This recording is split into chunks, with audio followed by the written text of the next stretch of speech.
வணக்கம். இது தி deep dive. உங்களுக்காகவே பிரத்யேகமா நாங்க பண்ற இந்த ஆழமான அலசலுக்கு உங்கள வரவேற்கிறோம். இன்னைக்கு நாம கொஞ்சம் ஆழமான ஒரு விஷயத்துக்குள்ள போக போறோம். பதஞ்சலியோட யோக சூத்திரங்கள். ஆனா, இதுல ஒரு சின்ன ட்விஸ்ட் இருக்கு. நாம இத பார்க்க போறது ஓஷோவோட பார்வையில. அவர் கொஞ்சம் சர்ச்சைக்குரியவர் தான். ஆனாலும் நிறைய பேரை கவர்ந்த சிந்தனையாளர் இல்லையா? நம்ம கையில இருக்கிறது ஓஷோவோட பதஞ்சலி யோகம், ஒரு விஞ்ஞான விளக்கம் பாகம் 2. ஓஷோ சொல்ற மாதிரி இது சும்மா உடம்ப வளைக்கிற ஆசனம் பத்தி மட்டும் இல்ல. ஆமா, அதுக்கு மேல. இது ஆன்மாவோட அறிவியல், ஒரு சயின்ஸ் ஆஃப் த சோல்னு சொல்றாரு. இந்த பல்லாயிரம் வருஷ பழமையான சூத்திரங்களை ஓஷோ எப்படி இன்றைய மனசுக்கு புரிய வைக்கிறாரு? கரெக்ட். ஓஷோவோட அணுகுமுறையே அதான். அவர் பதஞ்சலியே ஏதோ தத்துவஞானியா மட்டும் பார்க்காம ஒரு விஞ்ஞானி மாதிரி பார்க்கறாரு. ஓ, அப்படியா? ஆமா. நம்ம முதல்ல சமாதிங்கிற விஷயத்தை எடுத்துக்குவோம். நிறைய பேர் இதை ஏதோ உச்சகட்ட நிலைன்னு நினைக்கிறாங்க. ஆனா ஓஷோ ஜப்பானிய ஜென்ல வர்ற சட்டோரிக்கும் சமாதிக்கும் ஒரு முக்கியமான வித்தியாசம் சொல்றார். சட்டோரி, சமாதி. ஆமா, இந்த சட்டோரிங்கிற வார்த்தை அடிக்கடி கேள்விப்பட்டதுதான். என்ன வித்தியாசம் சொல்றாரு? சட்டோரிங்கிறது ஒரு கண நேர தரிசனம், ஒரு மின்னல் வெட்டின மாதிரி. ஓஷோ ஒரு உதாரணம் சொல்லுவாரு. பயங்கர மேகமூட்டத்துக்கு நடுவுல ஒரு செகண்ட் எவரெஸ்ட் சிகரம் தெரிஞ்சு மறையற மாதிரி. ஓஹோ. அந்த ஒரு கணம் பிரமிப்பா இருக்கும், ஒரு புது வாசல திறந்த மாதிரி இருக்கும். ஆனா அது நிக்காது. ஓஷோ என்ன சொல்றாருன்னா, அந்த சட்டோரி கிடைச்சதுக்கு அப்புறம்தான் உண்மையான வேலையை ஆரம்பிக்குது. அப்போ அது முடிவில்லையா, ஆரம்பமா? ஆமா, அது ஆரம்பம்தான். சமாதி அப்படி இல்ல. அது ஒரு நிலைச்சத்தன்மை, ஒரு ஆழமான நிலை.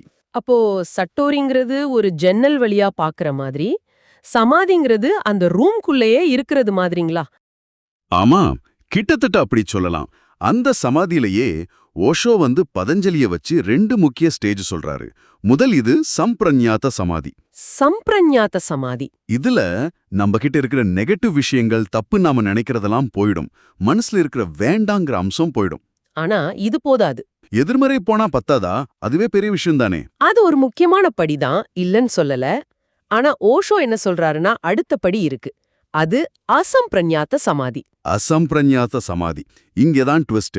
நம்ம சரி, நல்லது, பாசிட்டிவ்னு எதையெல்லாம் பிடிச்சு வச்சிருக்கோமோ அதையும் விடணும்.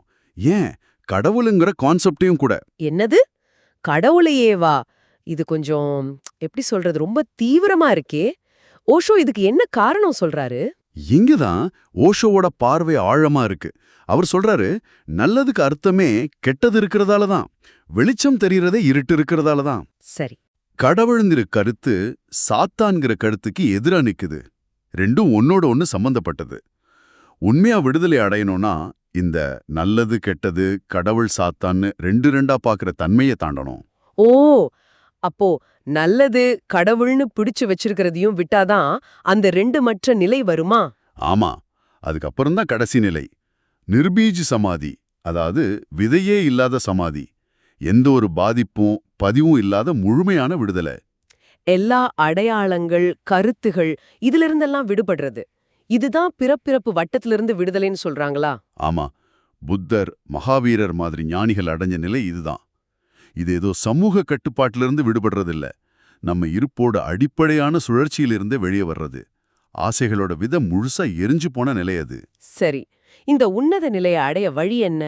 ஓஷோ பதஞ்சலி சொன்ன 2 பாதைகளை பத்தி பேசுறாரே. ஒன்னு தீவிர முயற்சி, இன்னொன்னு சரணாகதியா? ஆமாம், பதஞ்சலி 2 வழி சொல்றாரு. ஒன்னு முழுமையான, தீவிரமான, நேர்மையான முயற்சி, டோட்டல் எஃபர்ட். உங்க முழு சக்தி, கவனம் எல்லாத்தையும் அதுல போடணும். அதுல சில படிகள் இருக்குன்னு சொன்னீங்களே. ஆமா, ஸ்ரத்தா, அதாவது ஆழமான ஈடுபாடு, நம்பிக்கை. அப்புறம் வீரியம், உயிர் ஆற்றல், முயற்சி. ஸ்மிருதி, விழிப்புணர்வு, ஞாபகம் வச்சிருக்கிறது. சமாதி, பிரச்சனை இல்லாத சமநிலை மனம். கடைசியா பிரக்ஞா, உள்நோக்கு, விவேகம். இந்த முயற்சியோட தீவிரம் தான் உங்க வெற்றியை முடிவு பண்ணும். இதுல இந்த வீரியம், அதாவது ஆற்றல்ங்கிறது ரொம்ப முக்கியமாப்படுது. தெம்பில்லைன்னா எப்படி முயற்சி பண்றது? கரெக்டா கேட்டீங்க. ஓஷோ இந்த வீரியம் பத்தி பேசும்போது ஒரு வார்னிங் மாதிரி சொல்றாரு. நீங்க முழுசா உங்களை ஈடுபடுத்திக்காம உங்க மொத்த சக்தியும், டோட்டல் எனர்ஜி கொடுக்காம முயற்சி செஞ்சீங்கன்னா என்ன ஆகும் தெரியுமா? என்ன ஆகும்? நெகட்டிவ் விஷயங்கள், டென்ஷன், கோவம், மன அழுத்தம் இதெல்லாம் போகலாம். ஓஷோ சொல்ற மாதிரி வழியில கிடக்கிற முள்ளெல்லாம் எடுத்துடலாம். ஆனா பாசிட்டிவான அமைதி, ஆனந்தம், கருணை இந்த மாதிரி பூக்கள் மலராது. ஓஹோ, இது ரொம்ப நுட்பமான விஷயமா இருக்கே. ஆமா, நீங்க நோய் இல்லாம இருக்கலாம். ஆனா உண்மையான ஆரோக்கியத்தோட சக்தி பொங்கி வழியிற மாதிரி இருக்க மாட்டீங்க. அரைகுறை முயற்சி நெகட்டிவா நீக்குமே தவிர பாசிட்டிவா கொண்டு வராது. இதுதான் நீங்க முன்னாடி சொன்ன அந்த லாமாக்கள், சாமியார்கள் கதைக்கு வருதா? மரத்தை தொட்டா பட்டு போயிடுன்னு சொன்னீங்களே. ஓஷோ அது ஒரு கோணத்துல சொல்றாரு. முழுமையான முயற்சி இல்லாதப்போ சக்தி உள்ளுக்குள்ள சரியா சுழலாம ஒரு வெற்றிடம் மாதிரி உருவாகி அது தன்னை சுத்தி இருக்கிற மரம் செடிகள் கிட்ட இருந்து சக்தியை உறிஞ்சலாங்கிற மாதிரி ஒரு பார்வை. இது சக்தி நிலைகளை பத்தின ஒரு விளக்கம், முயற்சி பாதைகள் இருக்கிற ஒரு ரிஸ்க் மாதிரி. சரி, அப்போ இன்னொரு பாதை, சரணாகதி, ஈஸ்வர பிரணிதானத்வா. ஆமா, கடவுள்கிட்ட முழுசா சரணடைறது. ஆனா பதஞ்சலி இத ஒரு அடிக்குறிப்பு மாதிரி தான் கொடுத்திருக்காருன்னு ஓஷோ சொல்றாரு. ஏன் அப்படி? முக்கியத்துவம் கொடுக்கலையா? ஓஷோ என்ன நினைக்கிறாருன்னா, பதஞ்சலி காலத்துல கடவுள் பத்தின கருத்துகள்ல நிறைய குழப்பம் இருந்திருக்கலாம். பலவிதமான வழிபாடுகள் இருந்ததால அவர் அதை முக்கியப்படுத்தாம விட்டிருக்கலாம். இன்னொன்னு, இங்க கடவுள்ங்கிறது சிம்மாசனத்துல உட்கார்ந்திருக்கிற ஒரு ஆள் கிடையாது. ஓ, அதுக்குன்னு ஒரு பர்சனாலிட்டி இல்ல. ஆனா ஒரு இண்டிவிஜுவாலிட்டி இருக்கு. அது ஒரு தன்மை, ஒரு தத்துவம். நாம சரணடையும் போதுதான் அந்த கடவுள் தன்மை நமக்குள்ள மலருது. நம்ம சரணாகதி தான் கடவுளை உருவாக்குதுன்னு சொல்றாரு ஓஷோ. அடே அப்பா, இது முற்றிலும் வேற மாதிரி இருக்கே. சரி, இந்த ரெண்டு பாதையில போனாலும் தடைகள் வரும் இல்லையா? மனச போட்டு குழப்புற விஷயங்கள், அத பத்தியும் பதஞ்சலி சொல்லியிருக்காரே. ஆமா, 9 விதமான தடைகள் அந்தராயான்னு சொல்றாரு பதஞ்சலி. எல்லாத்தையும் இப்ப பார்க்க நேரம் இருக்காது. ஆனா ஓஷோ முக்கியமா சொல்ற சிலதை பார்க்கலாம். முதல்ல வியாதி, நோய். வியாதி, உடல் நோயா? அது மட்டும் இல்ல, ஓஷோ இத டிஸ்ஈஸ்னு சொல்றாரு. அதாவது ஈஸா இல்லாம இருக்கிறது, மனசு சமநிலையில இல்லாம சங்கடமா இருக்கிறது. இது நம்ம பிராணசக்தியில, உயிராற்றல்ல ஏற்படுற ஒரு கோளாறு. பிராணசக்தி கோளாறா? அது எப்படின்னு கொஞ்சம் விளக்க முடியுமா? ஓஷோ இத கிர்லியன் போட்டோகிராஃபி மாதிரி விஷயங்களோட தொடர்பு படுத்துறாரு. அதாவது நம்ம உடம்ப சுத்தி இருக்கிற ஒளிவட்டத்தை ஆரா படம் பிடிக்கிற முறை. வியாதி உடம்புக்கு வர்றதுக்கு முன்னாடியே இந்த ஒளிவட்டத்துல அதோட அறிகுறி தெரியும்னு சில ஆராய்ச்சிகள் சொல்றாரு. ஆரோக்கியத்துக்கு சம்ஸ்கிருதத்துல ஸ்வஸ்தின்னு பேரு. அதுக்கு அர்த்தம் தன்னில் நிலைத்திருத்தல்.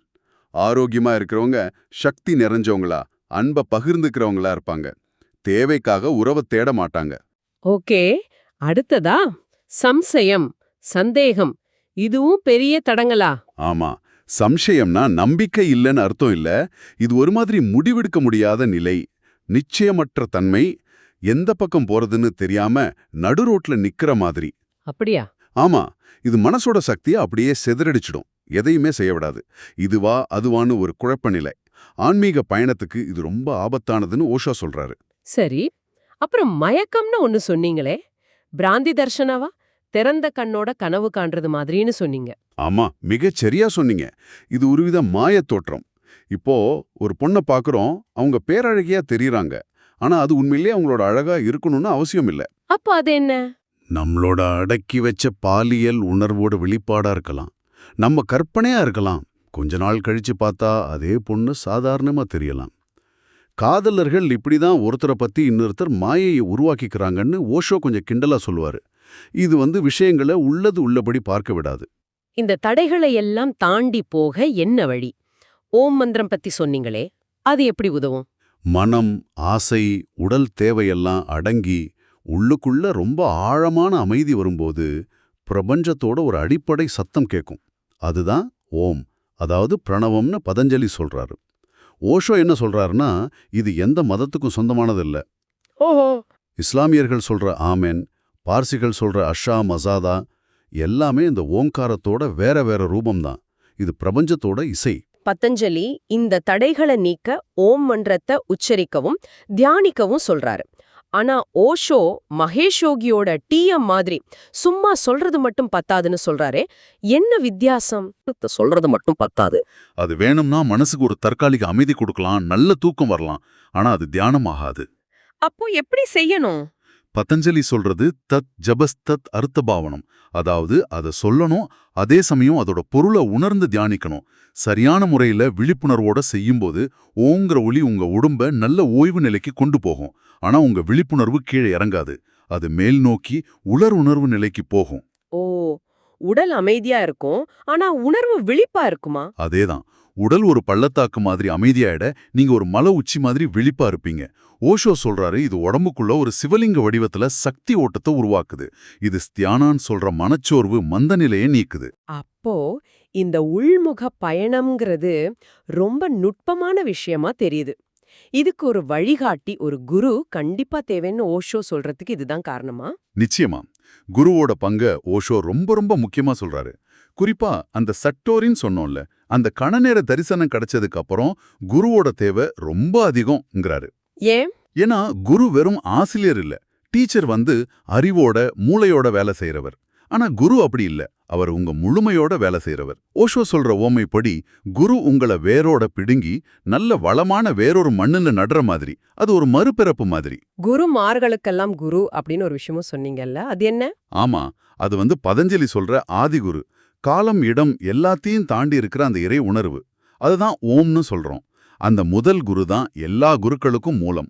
திபெத்திய மரபுல ஒரு நம்பிக்கை இருக்குன்னு ஓஷோ சொல்வாரு. என்ன நம்பிக்கை? புத்தரோட சக்தி மறுபடியும் பூமிக்கு வரணும்னா ஒவ்வொரு வருஷமும் கைலாஷ் மலையில ஒரு குறிப்பிட்ட நேரத்துல 500 போதிசத்துவர்கள், அதாவது ஞானம் அடைஞ்சவங்க ஒன்னா கூடி தியானம் பண்ணுவாங்களாம். 500 பேரா? ஆமா, ஒருத்தர் குறைஞ்சா கூட அந்த சக்தி பூமிக்கு இறங்கி வராதாம். அந்த 500 பேரும் ஒரு நங்கூரம் மாதிரி இருந்து காலத்தை கடந்த சக்திய காலத்துக்குள்ள கொண்டு வராங்கன்னு ஒரு நம்பிக்கை. இது குரு பரம்பரையோட முக்கியத்துவத்தை காட்டுது. அப்போ குரு சிஷ்யன் உறவு, அந்த ஷிரத்தன் சொல்றது சாதாரண அன்பு, காதல் இதையெல்லாம் விட ஆழமானதுன்னு சொல்றாரா உஷு? ஆமா, வெளியிலிருந்து பார்க்கறவங்களுக்கு அது புரியாது. பைத்தியக்காரத்தனம்னு கூட சொல்லலாம். ஆனா அது ஆன்மாக்களோட சந்திப்பு. ஓஷோ ஜலாலுதீன் ரூமியோட கதைய சொல்லுவாரு. ரூமி தியானத்துல இருக்கும்போது வெளி நின்னு வேடிக்கை பார்த்தவங்க, அவரை விமர்சனம் செஞ்சவங்க அந்த அனுபவத்தை இழந்துட்டாங்க. ஆனா ஆனா யார் முழு நம்பிக்கையோட உள்ள போய் அவரோட சேர்ந்தாங்களோ அவங்களும் அந்த மாற்றத்தை அடைஞ்சாங்க. அது தர்க்கத்துக்கு அப்பாற்பட்ட ஒரு விஷயம், ஒரு முழுமையான அர்ப்பணிப்பு. சரி, உள்முக பயணம், குருவோட வழிகாட்டுதல் எல்லாம் ஓகே. ஆனா நாம இந்த உலகத்துல மத்தவங்களோட வாழ்றோம் இல்லையா? அவங்களோட இன்ப துன்பத்தை பார்க்கும்போது நாம எப்படி நடந்துக்கணும்? இத பத்தி பதஞ்சலி ஏதாவது சொல்றாரா? ரொம்ப முக்கியமான கேள்வி கேட்டீங்க. இதுக்கும் பதஞ்சலி வழி சொல்றாரு. 4 விதமான மனப்பான்மைகளை கடைபிடிக்க சொல்றாரு. மத்தவங்களோட நிலைய பார்க்கும்போது நாம மனசு எப்படி இருக்கணும்னு சொல்றாரு. என்னென்ன அது? 1, ஒருத்தர் சந்தோஷமா சுகம் இருந்தா நம்ம நட்போட மைத்ரி இருக்கணும். பொறாமப்படக்கூடாது, அவங்க சந்தோஷத்துல பங்கெடுத்துக்கணும். சரி. 2வது? ஒருத்தர் கஷ்டத்துல துக்கம் இருந்தா நாம கருணையோட கருணா இருக்கணும், இரக்கம் காட்டணும். 3வது? ஒருத்தர் புண்ணிய நல்ல காரியம் செஞ்சா நாம அதை பார்த்து சந்தோஷப்படணும், முதிதா. விமர்சனம் பண்ணாம நல்லத பாராட்டணும். சரி. 4வது, ஒருத்தர் பாவம் செஞ்சா நாம உபேக்ஷாவா இருக்கணும். உபேக்ஷா, அதாவது அலட்சியமா இருக்கணுமா? அது கொஞ்சம் சரியில்லையே, அக்கறையின்மை மாதிரி தெரியுதே. நல்ல கேள்வி. ஓஷோ இந்த உபேக்ஷாவ அலட்சியம்னு சொல்லல, அக்கறையின்மையும் இல்ல. இது ஒருவிதமான புறக்கணிப்பு, தீர்ப்பு சொல்லாம ஒதுங்கி இருக்கிறது. இன்டிஃபரன்ஸ், நான் ஜட்ஜ்மெண்டல், நான் என்கேஜ்மெண்ட். புரியலையே. அதாவது அடுத்தவங்க செய்யற தப்ப நினைச்சு நீங்களும் கவலைப்பட்டு கோபப்பட்டு அதை எதிர்க்கிறேன்னு நீங்களும் அந்த நெகட்டிவ் வட்டத்துக்குள்ள மாட்டிக்க கூடாதுங்கிறாரு. இதுக்கு ஓஷோ அந்த எதிர்விளைவு விதி பத்தி சொல்றாரே, எமிலி கூவோடுது. அத கொஞ்சம் சொல்லுங்களேன். ஆமா, எமிலி கூ என்ன சொல்றாருன்னா, நீங்க எவ ரொம்ப தீவிரமா எதிர்க்கிறீங்களோ இல்ல தவிர்க்க நினைக்கிறீங்களோ உங்க கவனம் முழுக்க அது மேலேயே போயிடும். கடைசியில அதுகிட்டே நீங்க மாட்டிக்குவீங்க. உதாரணம்? சைக்கிள் ஓட்ட பழகுறவன் வழியில இருக்கிற மைல்கல்ல தட்டாம ஓட்டணும்னு நினைச்சுக்கிட்டே ஓட்டுனா நேரா போய் அது மேலதான் இடிப்பான்னு சொல்றாங்களே, அது மாதிரி தீமைய வெறுக்கிறேன் எதிர்க்கிறேன்னு நீங்க ரொம்ப தீவிரமா இருந்தா உங்க மனசும் அந்த தீமையோட பாதிப்புக்கு உள்ளாகும். நீங்களே அறியாம அதோட ஒரு பாகமா ஆயிடுவீங்க. அப்போ தப்ப கண்டுக்காம விட்டுறணுமா? கண்டுக்காம விடுறதில்ல, தீர்ப்பு சொல்லாம உங்க சக்தியை அதுல வீணாக்காம அதை உங்க பிரச்சனையா ஆக்கிக்காம ஒதுங்கிடுறது. இது மனசை தூய்மையா வச்சுக்கிறதுக்கு ஒரு வழி. இதுக்கு தான் ஓஷோ அந்த துறவி விலைமாது கதையை சொல்வாரு. ஆமா ஆமா, ஞாபகம் இருக்கு. துறவி எப்போ அந்த பொண்ணு நரகத்துக்கு போவான்னு நினைப்பாரு. அந்த பொண்ணு துறவியோட புண்ணியத்தை நினைச்சு ஏங்குவா.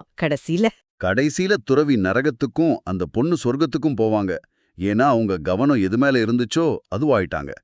தீமை மேல கவனம் வச்ச துறவி அதுக்கே பலியாயிட்டாரு. ஆஹா, அப்போ இன்னைக்கு நாம பதஞ்சலியோட யோக சூத்திரங்களை ஓஷோவோட ஒரு வித்தியாசமான பார்வையில பார்த்தோம். யோகம்னா சும்மா உடற்பயிற்சி இல்ல, அது ஆன்மாவோட ஆழமான அறிவியல்ங்கிறது புரிஞ்சுக்கிட்டோம். ஆமா, சமாதி நிலைகள், அப்புறம் அதை அடையறதுக்கு முயற்சி, சரணாகதின்னு 2 வழிகள், தியான பாதையில வர தடைகள், அத ஓம் தியானம் மாதிரி விஷயங்கள் மூலமா எப்படி கடக்கிறது, குருவோட முக்கியத்துவம், அப்புறம் கடைசியா அன்றாட வாழ்க்கையில மத்தவங்க கிட்ட நாம எப்படி நடந்துக்கணும்னு சரியான மனப்பான்மைகள், இப்படி நிறைய முக்கியமான விஷயங்களை தொட்டு பேசணும். ஓஷோவோட விளக்கங்கள் பழங்கால ஞானத்தை இன்னைக்கு நமக்கு புரியற மாதிரி சொல்றதுல ஒரு தனித்துவம் இருக்கு. ஆமாம்ல. நிறைவா கேக்குறவங்களுக்காக ஒரு சிந்தனை. பதஞ்சலி அவரோட சூத்திரங்கள்ல சொல்றாரு, த ஆல்பா இஸ் த ஒமேகா. ஆதி அந்தமா. ஆமா, அதாவது நீங்க முதல் அடிப்படைய சரியா புரிஞ்சுக்கிட்டா மத்ததெல்லாம் தானா நடக்கும். ஓஷோ இது எப்படி விளக்குறாருன்னா, உங்க வாழ்க்கையில இருக்கிற ஒரு நெகட்டிவ் பழக்கம் இல்ல ஒரு எண்ணம், அது வெறும் குப்பைதான்னு நீங்க உண்மையா ஆழமா உணர்ந்துட்டா போதும். உணர்ந்தா போதுமா? ஆமா, அதை விடணும்னு நீங்க தனியா கஷ்டப்பட தேவையில்லை, அது தானாவே விழுந்துடும். இப்போ நீங்க யோசிச்சு பாருங்க, உங்க வாழ்க்கையில நீங்க உண்மையா உணர்ந்து பெருசா எந்த முயற்சியும் இல்லாம வெறும் ஆழமான புரிதலாலேயே கீழே போட்டுடக்கூடிய குப்பை எது? அந்த புரிதல் வந்துட்டா விடுதலை ரொம்ப சுலபம். ரொம்ப அருமையான சிந்தனை. இந்த ஆழமான கருத்துக்களோட இன்னைக்கு நம்ம உரையாடலை முடிச்சுக்கலாம். மறுபடியும் அடுத்த டீப் டைவ்ல சந்திப்போம்.